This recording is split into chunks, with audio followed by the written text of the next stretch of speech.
Hello and welcome back. আমি আকাশ Majumdar and আপনারা দেখছেন দ্য রিংটেলস। আজকের ভিডিওটাতে আমরা যেটা শ্যুট করব সেটা হচ্ছে মেন্স ওয়্যারের one of the most important product, the footwear. আমরা আজকে জুতো শ্যুট করব। আমি দেখাবো প্রোডাক্ট ফটোগ্রাফির মধ্যে জুতো শ্যুট করার জন্য আমরা কীভাবে ক্রিয়েটিভলি বিভিন্ন অ্যাসপেক্টস ইউজ করতে পারি, লাইট ইউজ করতে পারি, সেটআপ ইউজ করতে পারি এবং ক্রিয়েটিভলি শুজ আমরা শ্যুট করতে পারি। এবং আমি যে শ্যুটটা করব মিনিমাম গিয়ার্সের সাথে করব, বাড়িতেই করব, আমি কোনো স্টুডিওতে শ্যুট করছি না, কোনো ফ্যান্সি ইকুইপমেন্টস ইউজ করছি না, যেগুলো ইজিলি অ্যাভেলেবেল, লাইক ব্যাকগ্রাউন্ডের জন্য চার্ট পেপার, কিছু টেপস, কিছু আরও জিনিস রয়েছে যেগুলো দেখতেই পাবে শ্যুটের সময়। তো সেই জিনিসগুলো দেখাবো। আমি সেটআপটা আগে দেখিয়ে নিই, সেটআপটা আমি কীভাবে করেছি এবং তারপরে ছবিগুলো দেখাবো। চলো শুরু করা যাক। Pair of red tape shoe that I will be sending to the brand as my portfolio.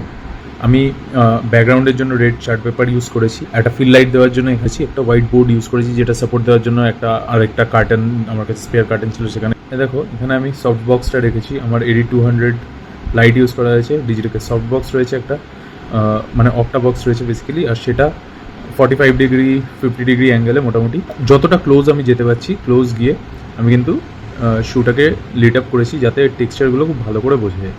শুজটাকে basically একটু হাইট দেওয়ার জন্য আমি এখানে কিন্তু হোয়াইট নিউজ পেপার ছিল, স্পেয়ার নিউজ পেপার্স, সেইটাকে আমি ইউজ করেছি সোলের নিচে দেখতে পাচ্ছ। এবং শুজটাকে ঝোলানোর জন্য আমি এখান থেকে এরকম ফিতে ইউজ করেছি, যে ফিতেটা দেখবে একটা নেল দিয়ে কিন্তু জুতোর পিছনে আটকানো রয়েছে।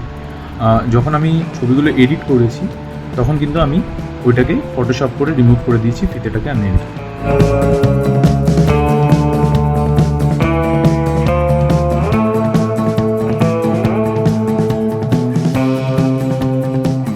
এই ছবিগুলো তোমরা দেখলে, যেটা আমি ফাইনালি এডিট করে রেডি করেছি আমার পোর্টফোলিওর জন্য। অ্যান্ড খুব বেসিক একটা সিম্পল সেটআপে আমি পুরোটা কমপ্লিট করেছি। আশা করি তোমাদের এই ভিডিওটা ভালো লেগেছে এবং ভালো লেগে থাকলে সেটা কমেন্ট করে অবশ্যই জানাবে। তোমাদের যদি কোনো সাজেশনস থাকে বা তোমরা যদি অন্য কিছু জানতে চাও আমার থেকে, তাহলে অবশ্যই কমেন্ট করে জানাবে, তাহলে আমিও তোমাদেরকে সেগুলোর ব্যাপারে বলতে পারবো। অ্যান্ড তোমাদের কোনো সাজেশন থাকলে সেটাও জানতে পারবো, আমি কমেন্টেরও রিপ্লাই করার অবশ্যই চেষ্টা করবো। Thank you so much for being with me till now. আর লাইক আর সাবস্ক্রাইব করবে যদি ভিডিওটা ভালো লেগে থাকে। নেক্সট ভিডিওতে আবার দেখা হবে। Till then, bye by.